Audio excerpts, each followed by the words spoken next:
Hello Rohan.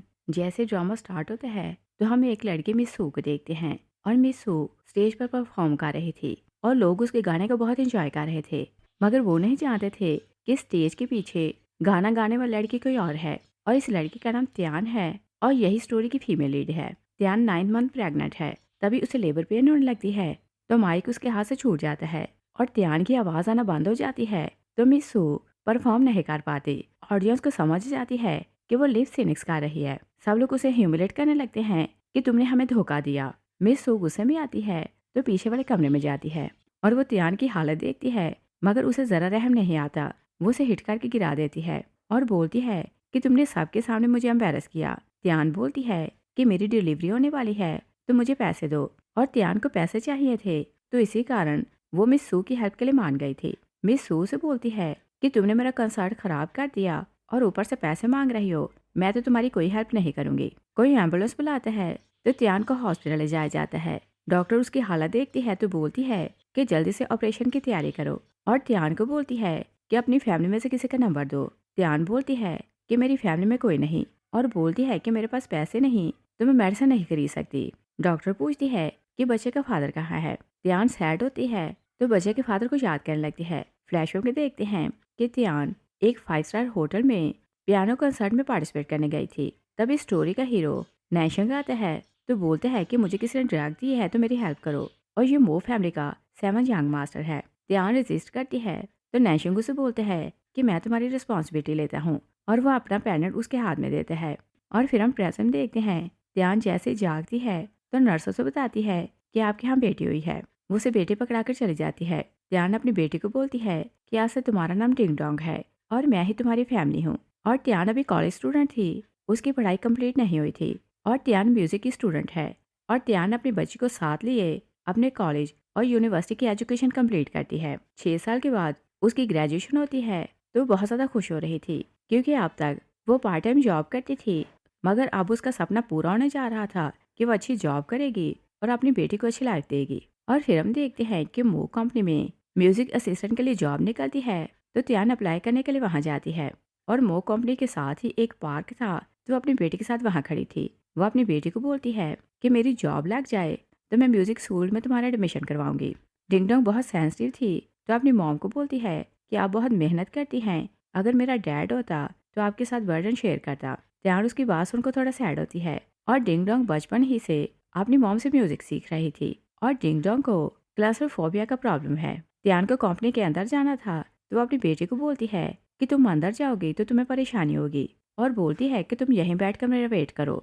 वो अंदर चली जाती है तो त्यान अपनी छोटी सी गिटार को देखकर सोचती है कि मॉम इतनी मेहनत करती है तो मुझे उनकी हेल्प करनी चाहिए। उसके माइंड में आइडिया आता है। वो अपने सामने एक बाउल रखती है और एक कार्ड रखती है और गिटार बजाना शुरू कर देती है। तभी हम स्टोरी के हीरो नैंची को देखते हैं। वो 6 साल बाद अब्रॉड से वापस आया था और वहाँ वो अपना इलाज करवाने गया था। वो कंपनी आता है तो असिस्टेंट बोलता है कि क्या आपका क्लास्ट्रोफोबिया हील हुआ कि नहीं।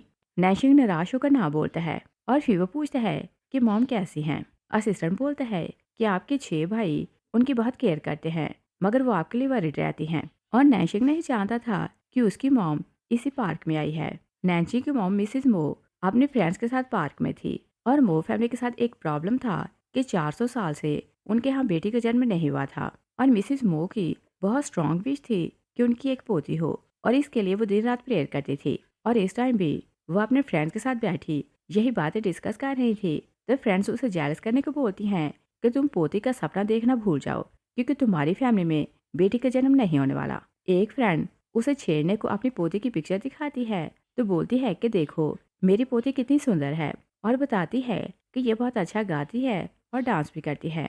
दूसरी और जेलस करती है तो बोलती है कि देखो मेरी बहू कितनी अच्छी है और एक साथ उसने 3 पोतियों को जन्म दिया। मिसेज मो अपसेट होती है तो बोलती है कि मुझे भी पोती चाहिए और फिर बोलती है कि बताओ तुम अपनी बहू को क्या खिलाती थी, मैं भी अपनी बहू को वही कुछ खिलाऊंगी तो शायद उसकी भी बेटी हो। और फिर वो बोलती है कि मेरा सहमत सन इतना नकम्मा है, 6 साल से अब्रॉड में बैठा है और मैं उसे बोलूंगी कि वो शादी करे तो शायद मेरी पोती हो जाए। तभी नैशिंग आता है तो मॉम उसे देखकर खुश होने लगती है और बोलती है कि क्या मेरे लिए पोती लेकर आए हो। नैशिंग बोलते हैं कि हाँ मैं आपके लिए पोती लाया हूँ। उसका असिस्टेंट मिसिज मो को डॉल पकड़ाता है। मिसिज मो डॉल फेंक देती है और बोलती है कि मुझे तो रियल वाली पोती चाहिए।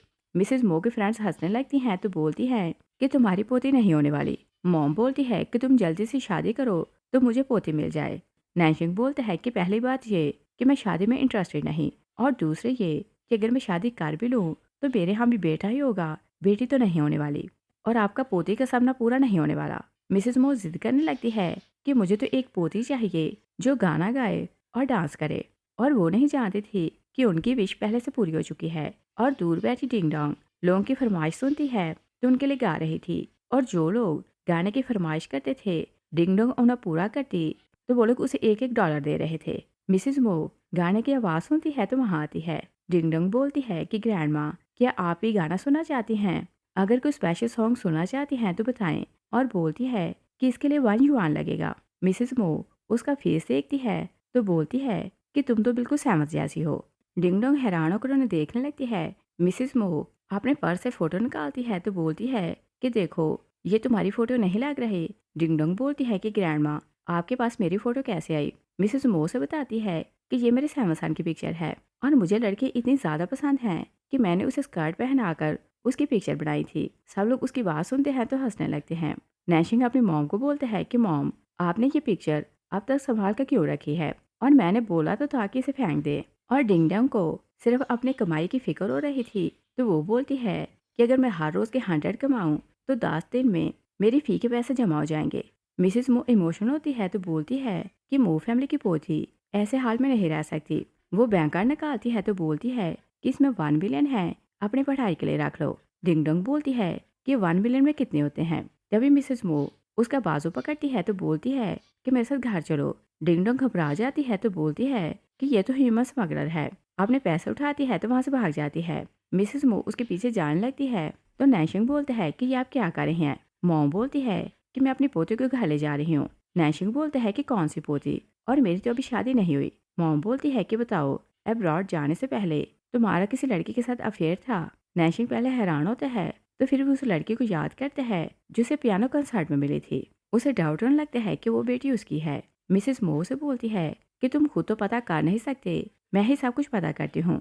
नैशिंग बोलते हैं कि हम इस बात का पता कैसे लगाएंगे? मॉम एक बाल दिखाती है तो बोलती है कि मैंने उसका बाल ले लिया है और हम डीएनए टेस्ट करवाते हैं।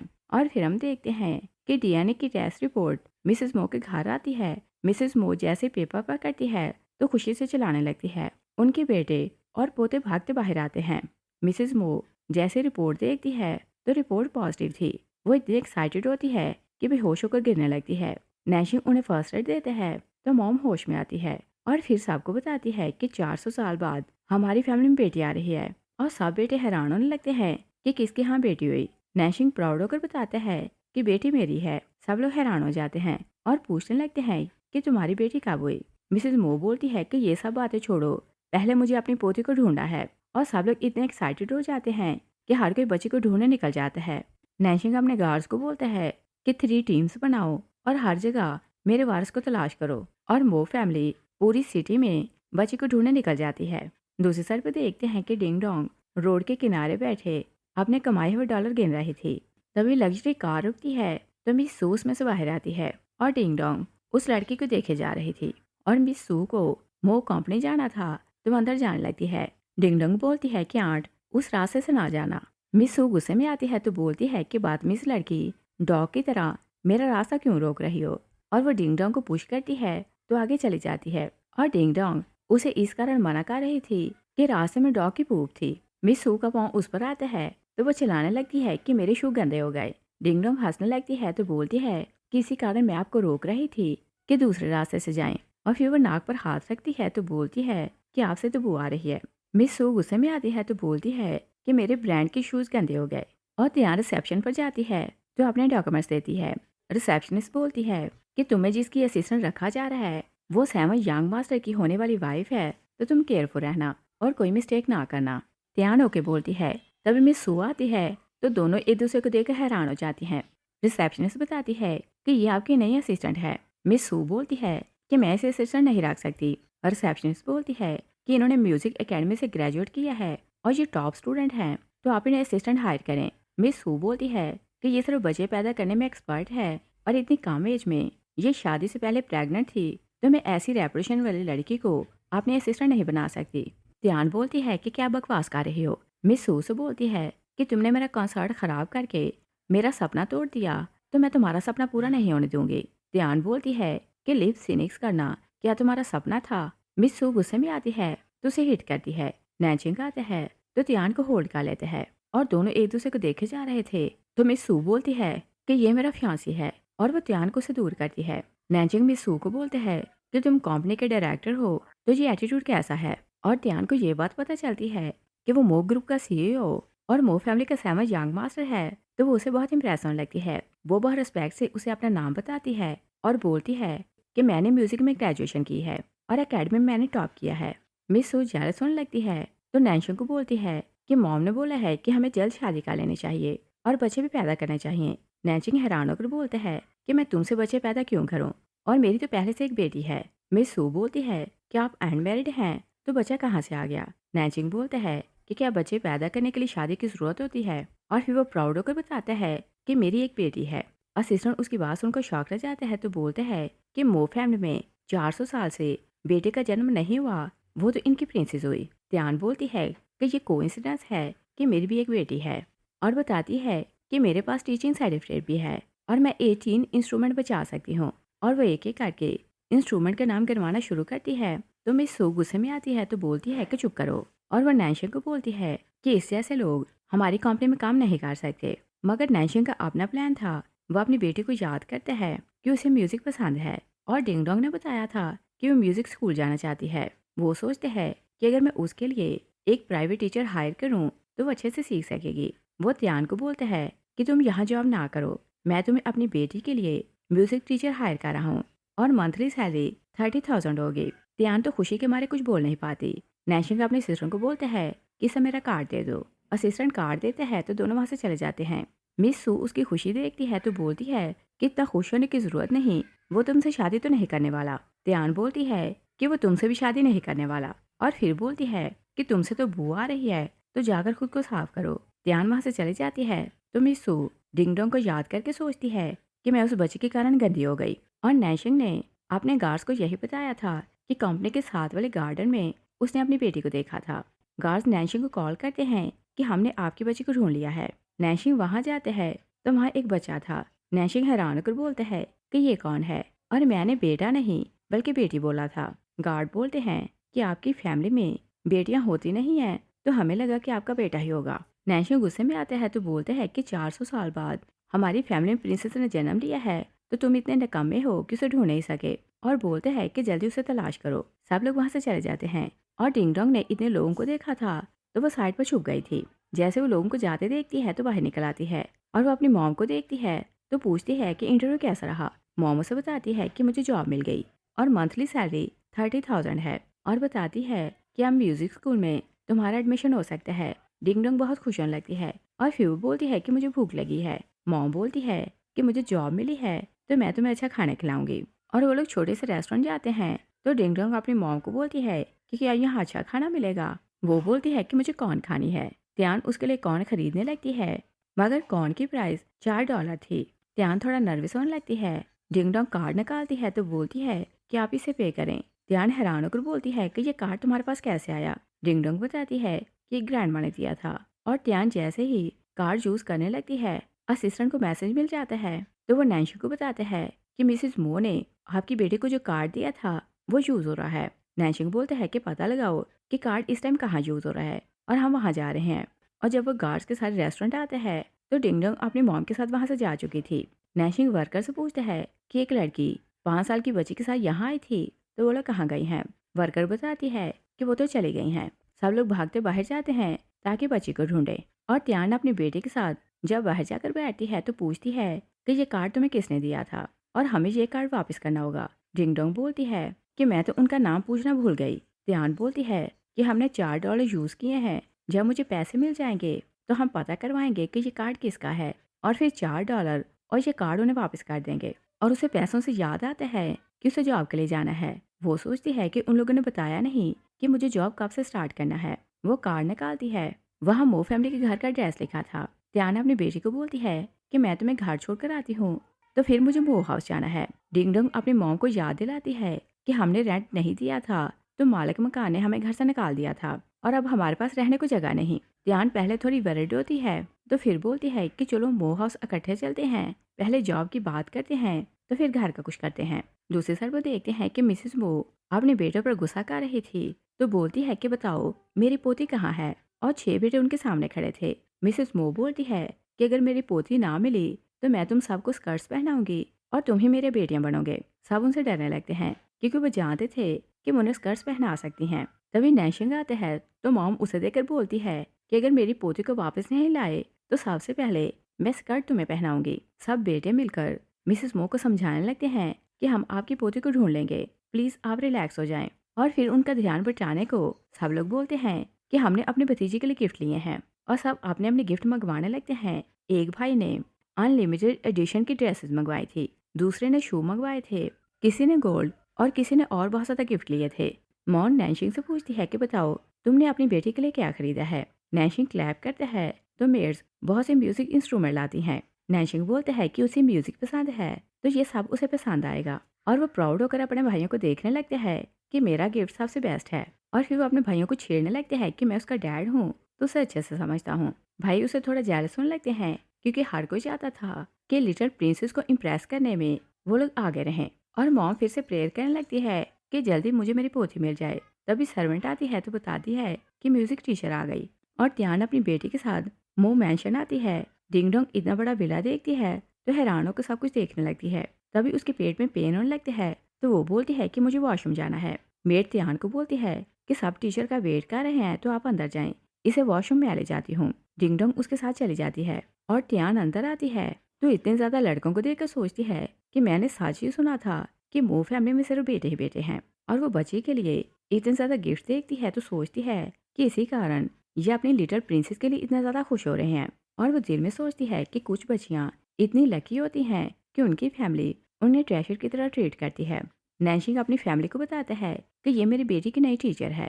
ध्यान पूछती है कि मुझे जॉब कब से स्टार्ट करना है। मिसेस मो से बोलती है कि एक्चुअली मेरी पोती अभी मुझे मिली नहीं और जब मिल जाएगी तो हम आपको बुला लेंगे। और त्यान वरीड होने लगती है कि अगर वो चली जाएगी तो पैसे नहीं मिलेंगे और उसे डिंग डोंग की फिक्र होने लगती है कि ना उनके लिए खाने के लिए कुछ है और ना ही रहने को जगह है।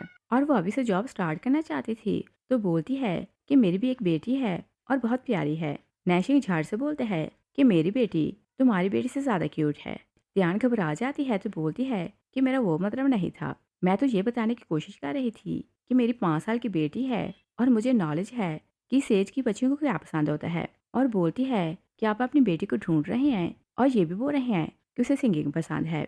अगर आप सिंगिंग का कंपटीशन करवाएं तो शायद आपकी बेटी वहाँ आएगी तो आप उसे ढूंढ सकते हैं। सबको उसका आइडिया अच्छा लगता है। एक भाई बोलता है कि मैं कल ही कंपटीशन करवाऊंगा और सारी अरेंजमेंट करवाता हूँ। दूसरा बोलता है कि जो कोई जीतेगा मैं उसे 50 मिलियन रिवार्ड दूंगा। तीसरा बोलता है कि मैं पूरी सिटी में अनाउंस करूंगा ताकि हर जगह से लोग आएं।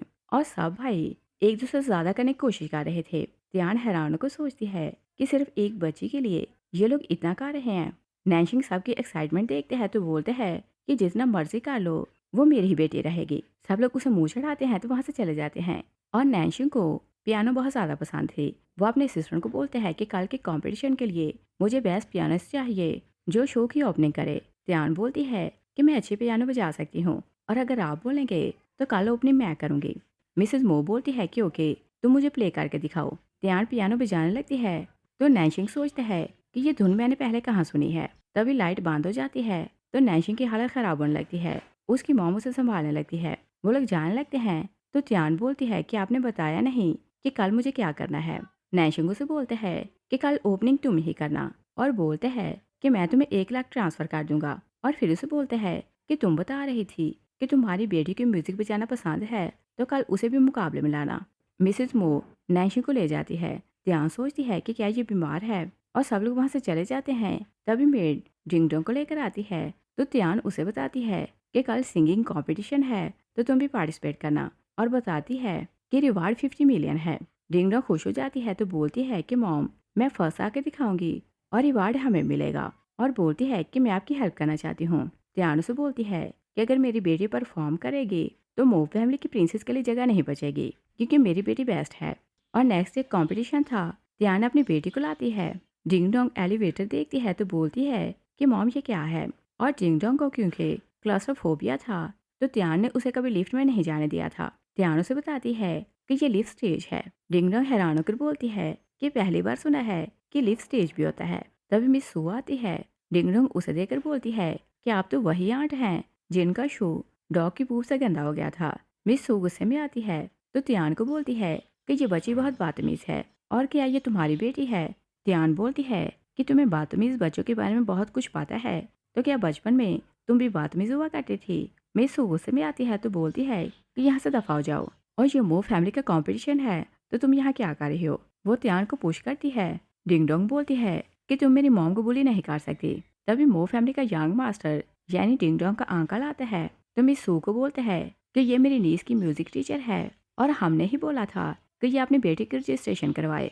और फिर वो अपने असिस्टेंट को बोलते हैं कि बच्ची की रजिस्ट्रेशन करो। असिस्टेंट डिंग डोंग का फेस स्कैन करते हैं तो उसे रजिस्टर कर लेते हैं और नैशिंग कंपटीशन के लिए आता है। जैसे वो कार से निकलते हैं तो असिस्टेंट बोलते हैं कि सब कंटेस्टेंट आ चुके हैं और वो उनकी पिक्चर्स दिखाने लगते हैं। तभी वो डिंग डोंग की पिक्चर देखते हैं तो बोलते हैं कि ये तो लिटिल मिस हैं। नैशिंग खुश होकर बोलते हैं कि मैं अपनी बेटी से मिलने वाला हूँ। और दूसरी साइड पे देखते हैं कि एक टीचर सब बच्चों को बोलती है कि तुम स्टेज लिफ्ट के अंदर जाओ और प्रैक्टिस करो कि तुम्हें कैसे सामने आना है और परफॉर्म करना है। और बच्चे सब कुछ समझते जा रहे थे, मगर डिंग डोंग की बारी आती है तो वो अंदर जाने से डरने लगती है। मिस सू त्यान को टीज करती है कि तुम्हारी बेटी में शायद कोई टैलेंट नहीं तो इसी कारण डर रही है। त्यान उसे बताती है कि इसे अंधेरे से डर लगता है। मिस सू बोलती है कि अगर ये कोई प्रिंसेस है तो अपने घर जाए, और वो बातें सुनाने लगती है तो डिंग डोंग अपनी मॉम को बोलती है कि मैं अकेले अंदर जा सकती हूँ। और उसे यही लग रहा था कि जैसे दूसरे बच्चे सिर्फ अंदर जाते हैं तो लिफ्ट का दरवाज़ा खुलता है तो बाहर आ जाते हैं, और वो भी ऐसा ही करेगी। वो अपनी मॉम को बोलती है कि मैं ये सब कर सकती हूँ। त्यान डरते डरते उसे जाने की परमिशन दे देती है। और जैसे डिंग डोंग लिफ्ट के अंदर जाती है तो मिस सू किसी को इन्फॉर्म कर देती है तो लिफ्ट रुक जाती है। और वो और इंस्ट्रक्शन देते जा रही थी कि लिफ्ट नहीं खुलनी चाहिए। डिंग डोंग अंदर फंस जाती है तो चीखने लगती है कि मॉम मेरी हेल्प करें। त्यान घबराने लगती है तो मिस सू की मिन्नतें करती है कि कुछ करो, और बोलती है कि मुझे पता है कि तुमने जानबूझकर ऐसा किया है। मिस सू से बोलती है कि देखो मैं कुछ नहीं कर सकती, और वहाँ सिग्नल तो आ रहे हैं कि लिफ्ट में प्रॉब्लम आ गया है। और वो एक वर्कर को बोलती है कि जाकर मैकेनिक को बुलाओ। वर्कर मैकेनिक को बुलाने चली जाती है। त्यान मिन्नतें करती है कि मैं जानती हूँ कि तुमने खुद सब कुछ किया है तो तुम इसे खोल सकती हो। मिस सू से बोलती है कि तुम घुटनों पर बैठकर मुझसे अपॉलोजाइज करो और 3 बार बोलो कि तुम बैड वीमन हो तो मैं लिफ्ट खोल दूंगी। त्यान घुटनों पर बैठ जाती है और बोलती है कि मैं बैड वीमन हूँ। तभी नैशिंग आता है तो बोलता है कि ये तुम क्या कर रही हो। त्यान रोते हुए उसे बताती है कि मेरी बेटी को क्लास्ट्रोफोबिया है तो प्लीज उसकी हेल्प करें। और नैशिंग तो जानता था कि इस सिचुएशन में क्या होता है। वो एक टूल पकड़ता है तो लिफ्ट खोल देता है। डिंग डोंग बेहोश हो चुकी थी। त्यान भागती जाती है तो उसे हका लेती है। तभी लाइट बंद हो जाती है तो नैन्सी की हालत भी खराब होने लगती है। वो अपने असिस्टेंट को बोलते हैं कि एम्बुलेंस को कॉल करो।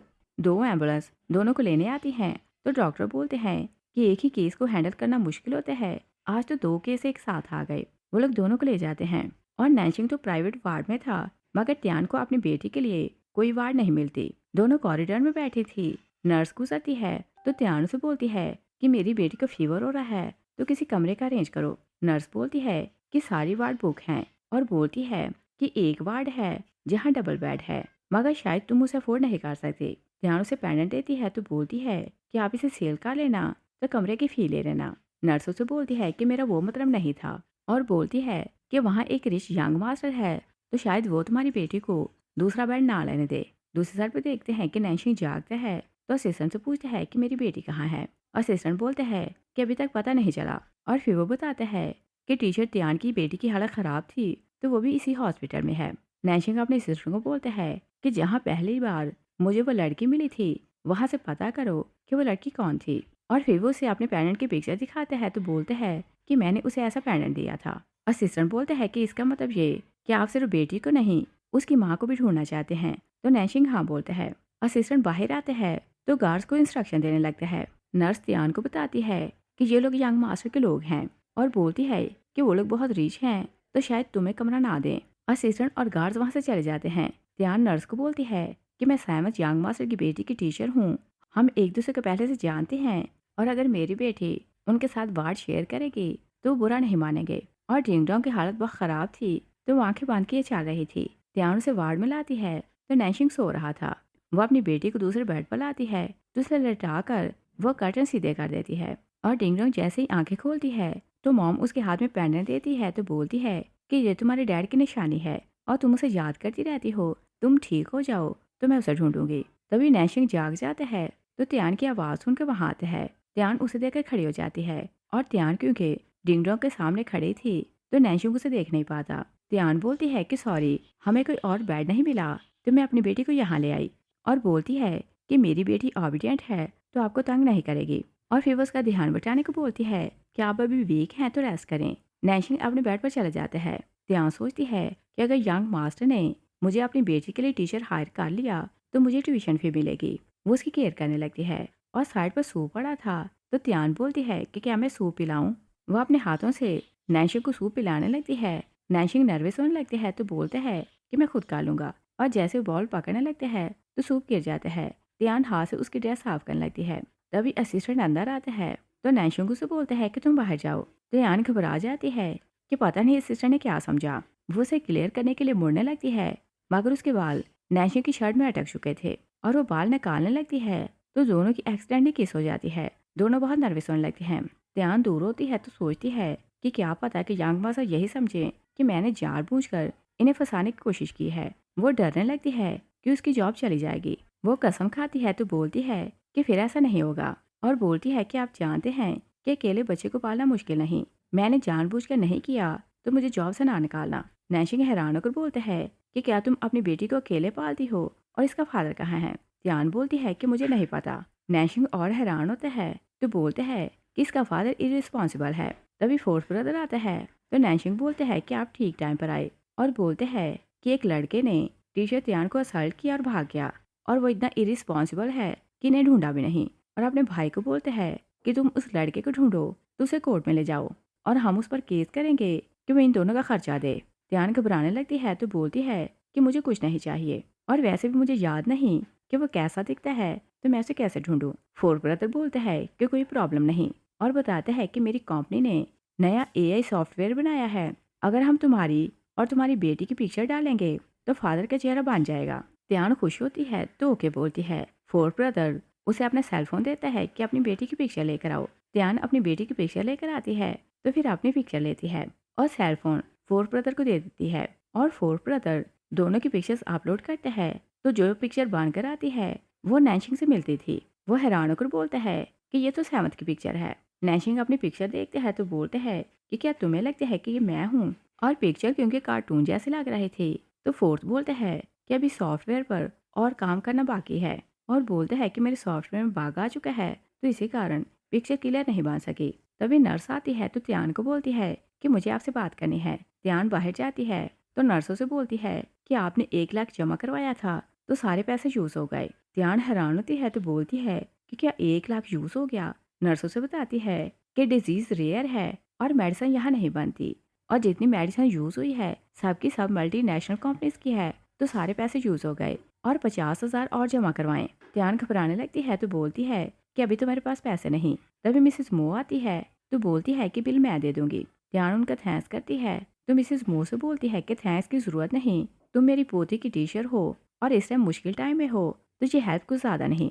और फिर उसे बोलती है कि तुम्हारी बेटी के इलाज के लिए जितना भी खर्चा आएगा सब मैं दूंगी। और वह नर्स को बोलती है कि इनका बिल हमारे हिस्से में डाल दो। और त्यान फॉर्मेलिटीज पूरी करने के लिए चली जाती है। तभी मिसेस मो वार्ड में जाती है, तो दोनों बेटे पूछते हैं कि आप यहाँ क्यों आई हैं। मॉम बोलती है कि मैं उस फूल को देखने आई हूँ जो अभी तक अपनी बेटी को ढूंढ नहीं सका। और फिर बोलती है कि बाहर सूरज निकला है, तो रोशनी अंदर आने दो। वो कर्टन हटाने लगती है, तो फोरसान बोलता है कि मॉम, वहाँ टीचर त्यान की बेटी सोई हुई है, तो उसे आराम करने दे, और वो भी बीमार है। मॉम बोलती है कि हाँ मुझे पता है। फोरसान वहाँ से चले जाते हैं, तो मिसेस मो नैशिंग को बोलती है कि टीचर त्यान अपनी बेटी को पालने के लिए बहुत स्ट्रगल कर रही है, और बोलती है कि उसकी सैलरी कम है, तो तुम उसकी सैलरी बढ़ाओ। नैशिंग ओके बोलता है, और मॉम फिर से अपनी पोती को याद करने लगती है। तो नैशिंग अपने असिस्टेंट को आवाज देते हैं कि मॉम को घर ले जाओ। असिस्टेंट जबरदस्ती मिसेस मो को ले जाता है, और त्यान का फोन एक साइड पर पड़ा था। नैशिंग उसका फोन उठाता है,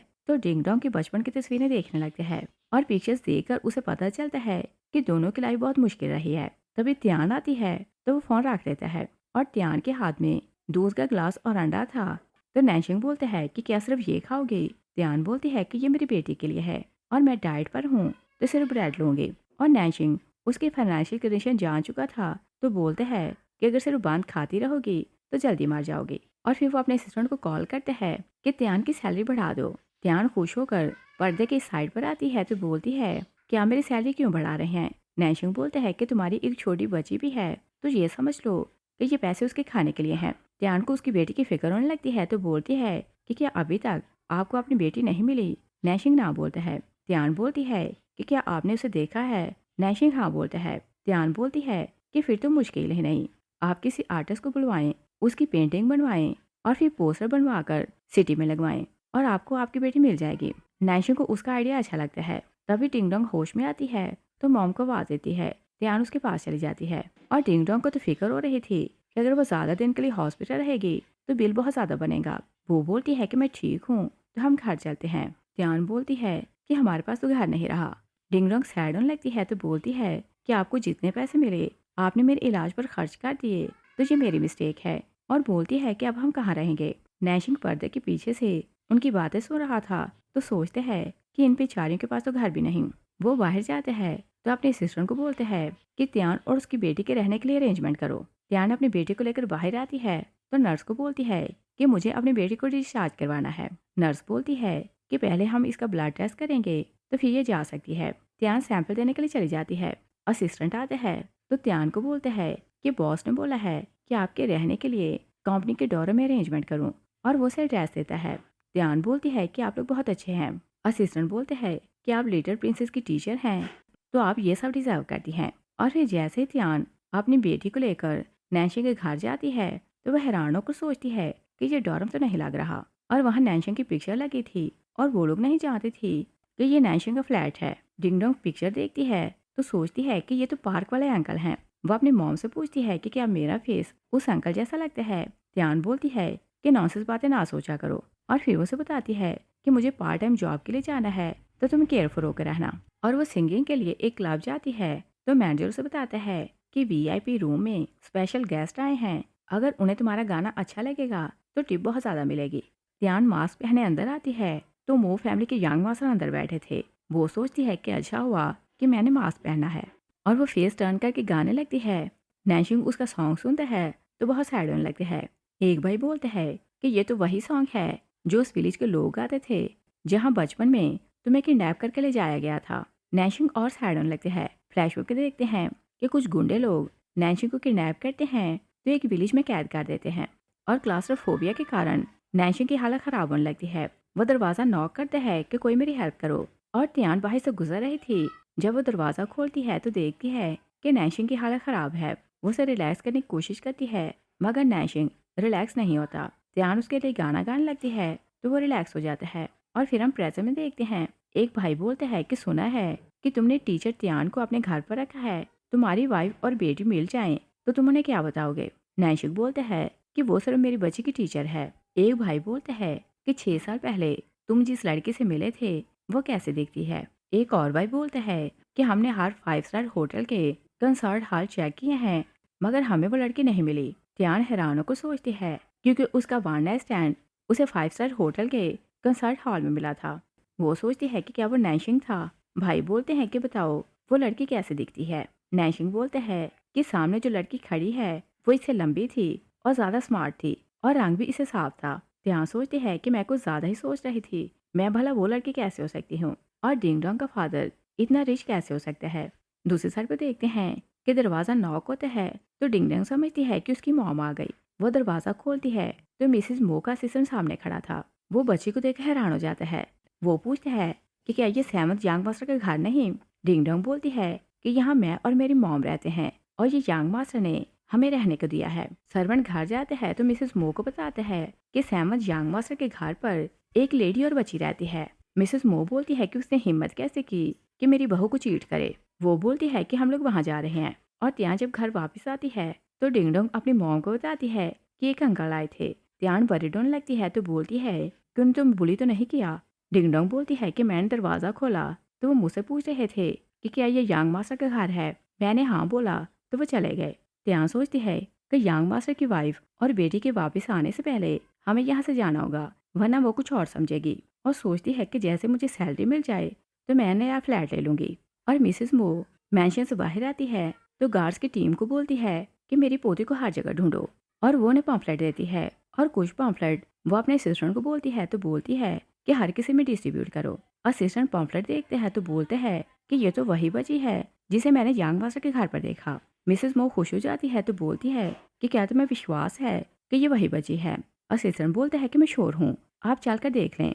मिसेस मो अपने सब बेटों को एक साथ मैसेज करती है कि लिटिल प्रिंसेस का पता चल गया और बताती है कि सब लोग नैशिंग के घर पर आओ। उधर त्यान अपनी बेटी को सुलाती है, तभी बेल होती है तो वो सोचती है कि शायद यांग मास्टर आया। वो जाकर दरवाजा खोलती है तो सामने मिस सू खड़ी थी। मिस सू जबरदस्ती अंदर आती है तो त्यान को हिट करती है और बोलती है कि तुम नैशिंग को मुझसे छीन नहीं सकती। डिंग डोंग शोर की आवाज़ सुनती है तो बाहर आती है और वो अपनी मॉम को उठाने लगती है कि मिस सू उसका बाजू खींचती है। त्यान दूसरा बाजू खींचती है तो बोलती है कि मेरी बच्ची को छोड़ दो। मिसेस मोर रास्ते में थी तो अपने सिस्टर को बोलती है कि नैन्सी के घर पर सीसीटीवी कैमरास लगे हैं तो मुझे फुटेज दिखाओ कि मेरी पोती क्या कर रही है। और जैसे वो फुटेज देखती है तो देखती है कि सू उसकी पोती को बुली कर रही है। मिसेस मो गुस्से में आती है तो ड्राइवर को बोलती है कि कार की स्पीड बढ़ाओ। और मिस सू डिंग डोंग को बोलती है कि तुम मुझे अफेंड कर रही हो तो क्या तुम चाहती हो कि मैं तुम्हें फिर से लिफ्ट में बंद कर दूं। वो गार्ड्स को कॉल करती है कि ऊपर आओ। गार्ड्स आते हैं तो मिस सू ने बोलती है कि त्यान को पकड़ लो। गार्ड्स त्यान को पकड़ लेते हैं। मिस सू डिंग डोंग को खींच लेती है।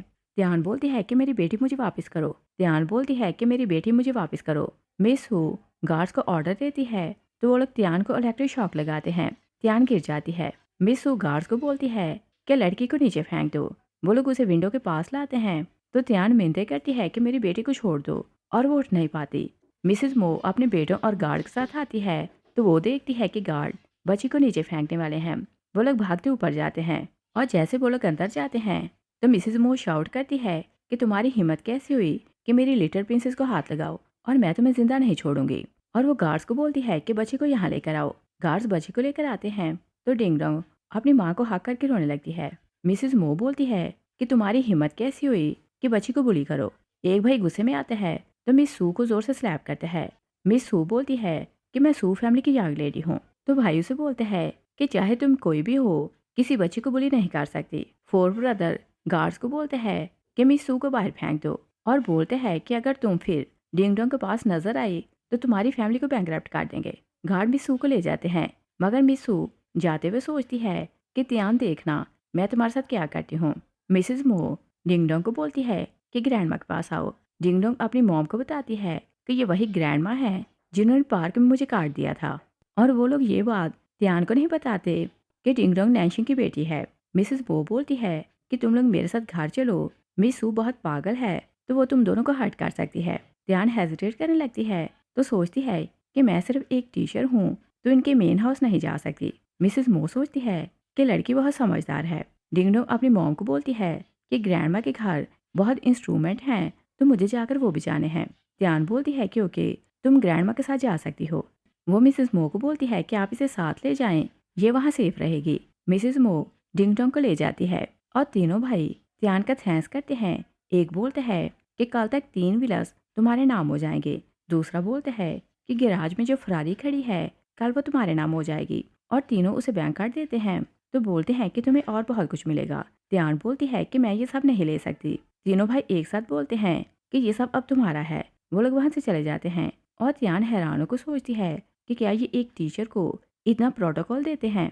और नैन्सी को यही न्यूज़ मिली थी कि उसकी बेटी उसके घर पर है। वो घर आते हैं तो हर जगह अपनी बेटी को ढूंढने लगते हैं और जैसे वो एक कमरे में जाते हैं तो ध्यान सामने खड़ी थी। दोनों एक दूसरे को देखकर शाउट करने लगते हैं। ध्यान उसका मुंह बंद करती है तो बोलती है कि तुम यहाँ कैसे आई।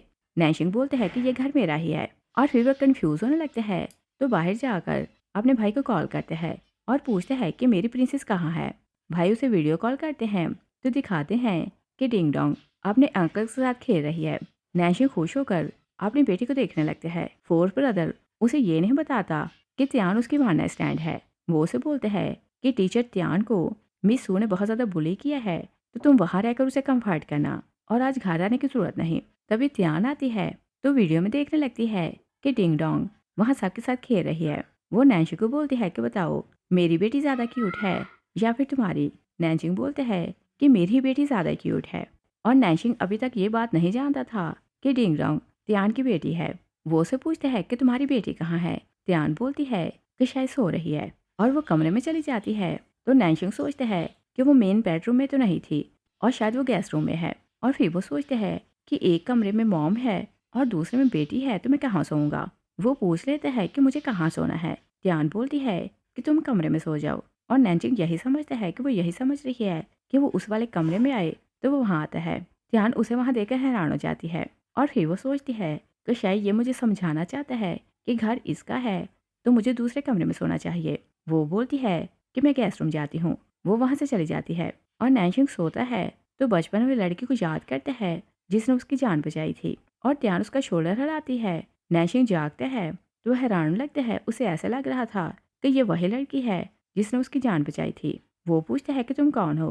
त्यान बोलती है कि मैं टीचर हूँ और बोलती है कि चलकर ब्रेकफास्ट करें। तभी भाई नैन्सिंग को कॉल करते हैं तो बोलते हैं कि अपनी वाइफ को लेकर यहाँ आओ। नैन्सिंग एम्बैरेस होने लगते हैं तो बोलते हैं कि अभी मेरी वाइफ नहीं है। भाई हंसते हुए बोलते हैं कि क्या तुमने टीचर त्यान के साथ कुछ भी क्लियर नहीं किया। नैन्सिंग त्यान को देखते हैं तो वो एम्बैरेस होने लगते हैं। वो बोलते हैं कि मैं घर आता हूँ तो सब कुछ एक्सप्लेन करता हूँ। त्यान ब्रेकफास्ट लगाती है। नैन्सिंग आते हैं तो वो बोलती है कि ब्रेकफास्ट करें। त्यान उसे पूछता है कि तुम्हारे होम टाउन का नाम क्या है। त्यान उसे अपने गाँव का नाम बताती है तो नैन्सिंग सोचता है कि ये तो कहीं और रहती थी और मैं ही कुछ ज़्यादा सोच रहा था। वो वहाँ से चला जाता है और त्यान हैरानों को सोचती है कि ये मेरे विलेज के बारे में क्यों पूछ रहा था। और जब वो छोटी थी तो किसी और विलेज में रहती थी मगर फिर वो ऑर्फनेज शिफ्ट हो चुकी थी और वो ऑर्फन क्योंकि दूसरे विलेज में था। तो त्यान सोचती है कि मुझे इसे कौन से विलेज का नाम बताना चाहिए था। और नैन्सिंग घर जाते हैं तो मिसेज मो डिंग डोंग को बोलती है कि डैड को हेलो बोलो। डिंग डोंग अपने डैड को हक करती है तो नैन्सिंग उसे बताता है कि ये सब चीज़ें तुम्हारे लिए हैं। डिंग डोंग हैरान होती है तो बोलती है कि सब चीज़ें बहुत एक्सपेंसिव हैं और मॉम ने सिखाया है कि बिना रीज़न किसी से गिफ्ट नहीं लेते। और बोलती है कि मैं सिर्फ एक गिफ्ट लूँगी मगर सब कुछ नहीं ले सकती। ग्रैंडमा प्यार से बोलती है कि ये सब कुछ तुम्हारा ही है। डिंग डोंग बोलती है कि मैं पहले मॉम से परमिशन लूँगी तो फिर कुछ ले सकती हूँ। वो नैन्सिंग को बोलती है कि मुझे मॉम को कॉल करनी है। वो उसका फ़ोन लेती है तो अपनी मॉम को कॉल करती है। वो अपनी मॉम को बताती है कि मैं यहाँ बहुत खुश हूँ और इसे इस बात की फ़िक्र रहती थी कि वो किसी तरह अपनी मॉम की हेल्प करे। वो बोलती है कि मो फैमिली सिंगिंग कंपटीशन करवाने वाली है तो आप भी पार्टिसिपेट करना, आपको फर्स्ट प्राइज़ मिलेगा। त्यान होके बोलती है। डिंग डोंग बोलती है कि मॉम डैड मुझसे मिला है तो आप उनसे बात करें। त्यान हैरान होने लगती है और नैन्सिंग जैसे बात करने लगते हैं तो फ़ोन बंद हो जाता है। वो समझते हैं कि शायद वो अभी तक मुझसे नाराज़ है तो मुझसे बात नहीं कर रही। एक्चुअली त्यान के फ़ोन की बैटरी ख़त्म हो चुकी थी तो इसी कारण वो बात नहीं कर पाती। वो सोचती है कि डिंग डोंग ये क्यों बोल रही थी कि डैड उसके सामने खड़ा है और सोचती है कि 6 साल के बाद वो सडनली सामने कैसे आ गया। और फिर उसे लगता है कि शायद मैंने रॉन्ग सुना और त्यान ने कुछ और बोला होगा। और नेक्स्ट डे कॉम्पिटिशन था। त्यान आती है तो बताती है कि मैंने रजिस्ट्रेशन करवा ली है। उसे आईडी मिलती है। मिस सू आती है तो उसकी आईडी छीन लेती है और बोलती है कि तुम मेरे मुकाबले नहीं गा सकती। त्यान उसे बोलती है कि क्या फिर से लिप सिनिक्स करोगी। मिस सू गुस्से में आती है तो उससे लड़ने लगती है मगर जैसे नैन्सिंग आता है तो मिस सू रुक जाती है। त्यान हेलो बोलती है तो वहाँ से चली जाती है। नैन्सिंग उसे देखकर स्माइल करने लगता है और डिंग डोंग को ये बात पता चल चुकी थी कि वो मो फैमिली की यंग लेडी है मगर उसे ये भी पता था कि मॉम डैड को अभी ये बात नहीं पता। वो मास्क पहनकर कॉम्पिटिशन देखने आती है तो ग्रैंडमा से बोलती है कि तुम मास्क उतारो। डिंग डोंग बोलती है कि कंपटीशन के बाद उतारूंगी। तभी नैन्सिंग आता है तो मॉम उसे पूछती है कि क्या इसकी माँ आएगी। नैन्सिंग बोलता है कि मुझे लगता है कि वो भी ज़रूर आएगी। तभी डिंग डोंग अपनी मॉम को जाते देख लेती है तो भागती उनके पीछे जाती है। मॉम उसे बोलती है कि ग्रैंडमा को तंग तो नहीं किया। त्यान बोलती है कि ग्रैंडमा बहुत अच्छी हैं और बोलती है कि मुझे किसी और से आपको मिलवाना है मगर ये सरप्राइज़ है और ये मैं आपको कंपटीशन के बाद बताऊंगी। और वो मास्क पहनती है तो अपने डैड के साथ जाकर बैठ जाती है। भाई नैन्सिंग को छेड़ने लगते हैं कि जब इसकी माँ को देखो तो ज़्यादा एक्साइटेड ना होना। नैन्सिंग बोलते हैं कि मुझे तो ऐसा लगता है कि तुम लोग मुझसे कुछ छुपा रहे हो। भाई बोलते हैं कि तुम्हारी सरप्राइज़ है। और त्यान जैसे स्टेज पर जाने लगती है तो मिस सू के गार्ड उसे पकड़ लेते हैं और उसकी जगह मिस सू स्टेज पर जाती है तो गाने लगती है और वो फिर से सिर्फ लिप्स हिला रही थी, मगर गाना पीछे प्ले हो रहा था। सब लोग एंजॉय करने लगते हैं। तभी म्यूजिक बंद हो जाता है तो सब लोग हैरान हो जाते हैं और त्यान खुद को छुड़ाती है तो स्टेज पर आती है। वो गाने लगती है तो सब हैरान होने लगते हैं कि क्या गाना कोई और गा रहा था। त्यान गाना खत्म करती है तो मिस सू बोलती है कि ये सिर्फ लिप्स हिला रही थी। तो त्यान बोलती है कि मैं फिर से गा सकती हूँ और त्यान गाने लगती है तो मिस सू उसे मारना चाहती थी। वो सारी अरेंजमेंट करवाती है तो त्यान के ऊपर फनूस गिरवाती है। डिंगडोंग शाउट करने लगती है कि कोई मॉम को बचाओ। नैशिंग भागता आगे जाते हैं तो त्यान को उठा लेते हैं और वो उसे एम्बुलेंस में डालने लगता है। तो त्यान उसे बोलती है कि शायद मैं जिंदा ना रह सकूं और बोलती है कि मेरे बाद मेरी बेटी का ख्याल रखना। और फिर वो बोलती है कि मेरे पास एक पेंडेंट है जो डिंगडोंग के डैड का है और इस पेंडेंट की हेल्प से तुम उसे ढूंढना और पता करना कि वो अपनी बेटी के साथ रहना चाहता है कि नहीं। और वो पेंडेंट उसके हाथ में देती है तो बेहोश हो जाती है। नैशिंग शॉक रह जाते हैं तो बोलते हैं कि पेंडेंट तो मेरा है। वो सॉरी फील करते हैं तो बोलते हैं कि मैं तुम्हें ढूंढता रहा मगर तुम्हें ढूंढ नहीं सका। और बोलते हैं कि हम दोनों साथ मिलकर अपनी बेटी को पालेंगे। और दूसरी साइड भी देखते हैं कि मो फैमिली मिस सू को पकड़ लेती है और बोलते हैं कि हमें पता है कि त्यान को मारने के पीछे तुम हो। तभी त्यान का डैड उसे कॉल करते हैं तो बताते हैं कि हमारी कंपनी को 1 बिलियन का लॉस हुआ। मिस सू के होश उड़ जाते हैं। वो वहां से चली जाती है और त्यान जैसे ही होश में आती है तो मिसिज मो उसे डॉटर इन लॉ बुलाती है। त्यान हैरान होती है तो बोलती है कि मैं आपकी बहू नहीं हूँ। थर्ड ब्रदर बोलते हैं कि आप डिंग डोंग की मॉम हैं तो हमारी फैमिली है।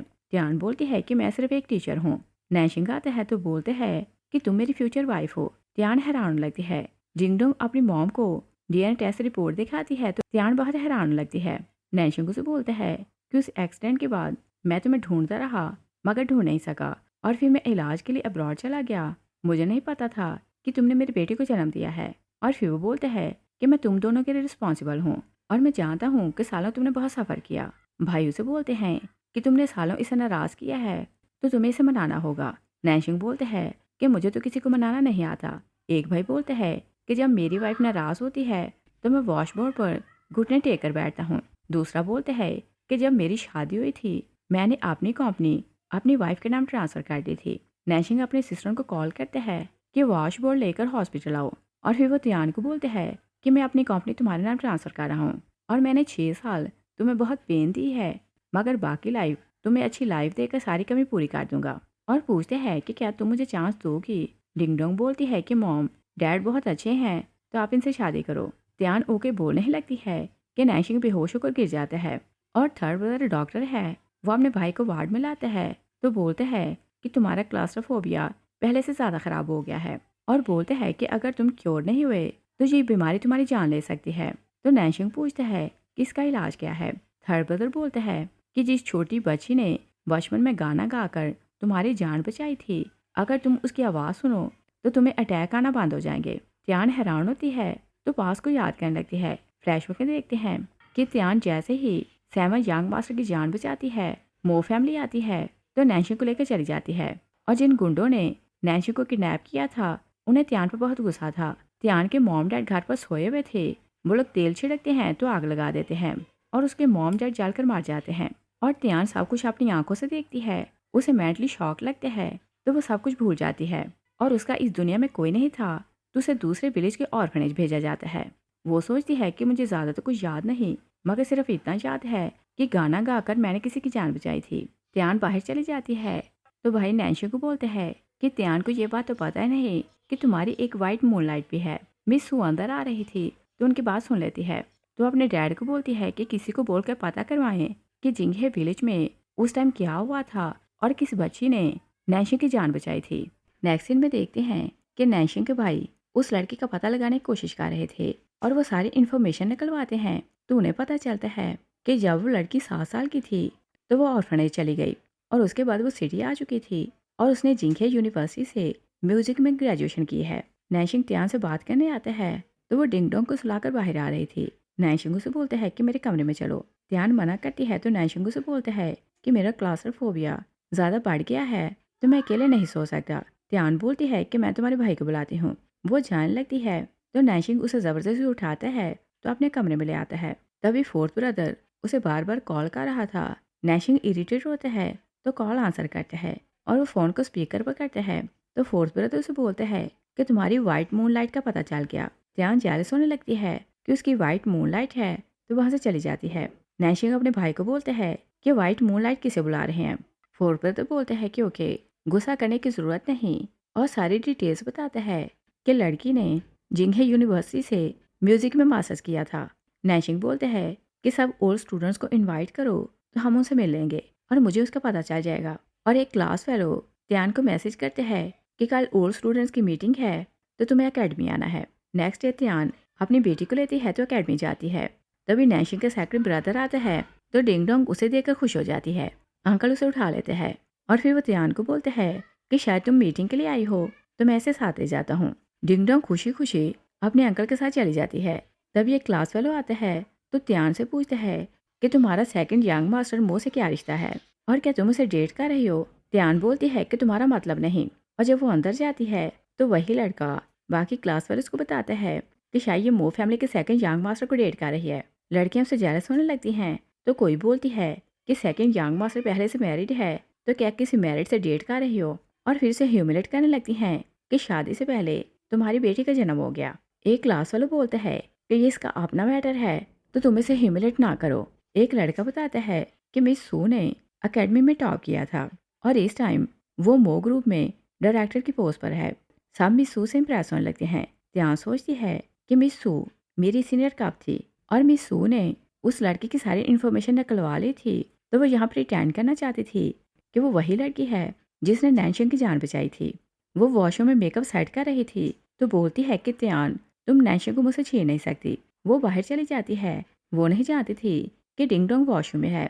डिंग डोंग बाहर आती है तो सोचती है कि क्या ये फिर से मेरी मॉम को बुली करने वाली है। वो बाहर आती है तो सेकंड अंकल को बोलती है कि डैड कहाँ है। सेकंड अंकल बोलते हैं कि वो रास्ते में है तो अभी आ जाएगा। डिंग डोंग बोलती है कि उन्हें जल्दी कॉल करें, वो बैड वीमन फिर से मॉम को बुली करने वाली है। सेकंड अंकल कॉल करने लगते हैं। डिंग डोंग गार्ड्स को बोलती है कि आप मेरे साथ चलो। वो दोनों गार्ड्स को लेकर चली जाती है और सेकंड अंकल मुड़कर देखते हैं तो डिंग डोंग वहाँ नहीं थी। वो वरीड होकर उसे ढूंढने लगते हैं और मिस सू जैसे मीटिंग के लिए जाती है तो स्टूडेंट उसे इम्प्रेस होने लगते हैं। मिस सू प्राउड होकर बताती है कि मैं मो फैमिली के 7 यंग मास्टर से शादी करने वाली हूँ। त्यान हंसने लगती है कि शायद ये पागल हो चुकी है। मिस सू त्यान के पास आती है तो बोलती है कि नैशिंग का सपना देखना छोड़ दो और यहाँ से चली जाओ। वो उसे हिट करने लगती है। डिंग डोंग गार्ड्स को लेकर आती है तो बोलती है कि तुम मेरी मॉम को बुली नहीं कर सकती। और वो दोनों गार्ड्स को बोलती है कि इस बैड वीमन को बाहर निकालो। गार्ड मिस सू को पकड़ लेते हैं। मिस सू गार्ड्स को बोलती है कि क्या पता है कि मैं वही लड़की हूँ जिसे यंग मास्टर ढूंढ रहा है और अगर मुझे बाहर निकाला तो यंग मास्टर तुम्हें नहीं छोड़ेगा। गार्ड्स डिंग डोंग को बोलते हैं कि सॉरी, जब तक यंग मास्टर नहीं आता हम इसे निकाल नहीं सकते। वो लोग बाहर चले जाते हैं। फोर ब्रदर और नैशिंग आते हैं तो सेकंड भागता बाहर आता है और बोलते हैं कि डिंग डोंग कहीं खो गई है। दोनों वरीड होने लगते हैं। तभी गार्ड्स आते हैं तो बोलते हैं कि लिटिल प्रिंसेस मीटिंग रूम में है। सब लोग वहाँ चले जाते हैं। उधर मिस सू त्यान की तरफ बढ़ती है तो डिंग डोंग अपनी मॉम के सामने खड़ी हो जाती है। मिस सू उसे जोर से हिट करती है तो डिंग डोंग गिर जाती है। त्यान अपनी बेटी को उठाती है तो उसके लिए वरीड होने लगती है। तभी एक क्लास फेलो उसे जोर से स्लैप करता है। मिस सू उसे इशारा करती है तो क्लास फेलो वाइन लेकर आते हैं तो त्यान को जबरदस्ती पिलाने लगते हैं। डिंग डोंग अपनी माँ को बचाने की कोशिश करती है मगर 2 लड़कियां उसे पकड़ लेती हैं और वह लड़का त्यान को जबरदस्ती वाइन पिलाता है। तभी तीनों भाई गार्ड्स के साथ वहां आते हैं। नैशिंग गुस्से में आता है तो लड़के के सर पर वाइन की बॉटल तोड़ता है। लड़का गिर जाता है। सेकंड और फोर्थ ब्रदर डिंग डोंग को उठाते हैं तो पूछते हैं कि क्या तुम ठीक हो। डिंग डोंग अपने अंकल्स को बताती है कि इन लोगों ने मेरी मॉम को बुली किया। मिस सू नैशिंग को बोलती है कि मैं वही लड़की हूँ जिसने 20 साल पहले तुम्हारी जान बचाई थी और उस टाइम नैशिंग का नाम शाओची था तो वो उसे शाओची बुला रही थी। मिस सू बोलती है कि तुमने मुझसे प्रॉमिस किया था कि बड़े होकर मुझसे शादी करोगे। डिंग डोंग वरीड होने लगती है तो अपने अंकल को बोलती है कि क्या डैड इसे शादी कर लेगा और मुझे और मॉम को छोड़ देगा। सेकंड अंकल बोलते हैं कि ऐसा नहीं हो सकता। नैचिंग अपने फोर्थ ब्रदर को बोलते हैं कि आप इसे पूछें कि ये लड़की कौन है। फोर्थ ब्रदर मिस सू को बोलते हैं कि क्या तुम वही लड़की हो। मिस सू हाँ बोलती है तो फोर्थ ब्रदर उसे जोर से स्लैप करता है। मिस सू बोलती है कि तुमने मुझे हिट क्यों किया। फोर्थ ब्रदर बोलते हैं कि तुमने झूठ बोला। मिस सू बोलती है कि मेरा बर्थमार्क देखो, मैं वही लड़की हूँ। डिंग डोंग उसका बर्थमार्क देखती है तो बोलती है कि ऐसा बर्थमार्क मेरी मॉम के हाथ पर है। सेकंड ब्रदर बोलता है कि सिर्फ बर्थमार्क काफी नहीं और उसे सॉन्ग का नाम बताता है तो बोलता है कि तुम ये सॉन्ग गाकर सुनाओ। सू घबराने लगती है कि उसे सॉन्ग गाना नहीं आता था। तभी त्यान होश में आती है तो वो सॉन्ग गाने लगती है। सब लोग हैरान होने लगते हैं।